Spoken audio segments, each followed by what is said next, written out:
Gipahigayon ang pag-finalize sa Implementing Rules and Regulations kun IRR sa smoking ban sa syudad sa Jensan kaganinang buntag. Gipangunahan kini sa Anti-Smoking Task Force. Kauban silang kagawad Attorney Franklin Gacal Jr. ug Fiscal Jose Blanza Jr. sa Fiscal's Office sa Dakbayan. Gisuta dinhi ang mga angay nga ibutang og tangtangon sa IRR. Nasa po natin na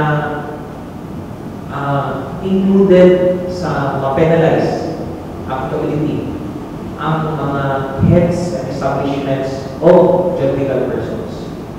Ang idea ko sana ng task force is we found the establishments. Atol niini, ilahang gisuta usab partikular ang Section 2 kung diin kuno pwedeng manigarilyo ang mga smokers sama sa panimalay.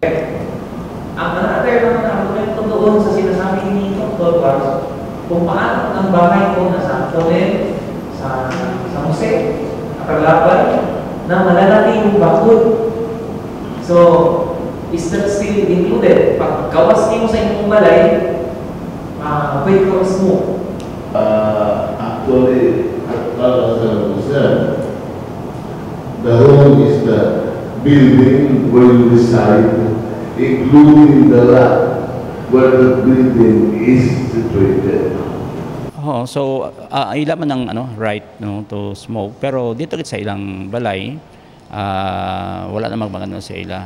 So ang ginawa namon is kung na ma-define kito siya, it's really a private property, residential private property. Tungod na humana ang IRR, sunod nilang ipahigayon sa Disyembre 16 ang action plan kung diin pulungon nila ang mga establishments aron nga maprepara ang full implementation sa ordinansa. Natay third round nata sa December 16 para sa action planning nata. Magbutang na tag mga dates kung kano sa mahitabo na siyang mga apprehension, atong mga seminar sa atuang mga apprehending officers. And then we are going to meet with the establishments, the Chamber of Commerce most probably, para makatabang sa ato og implement og ang ato ang mga barangay kapitan. Oo, pero sa amon ang information campaign namon padayon gyapon na siya. So included dito ang budget kay istoryahan pa na during the action planning para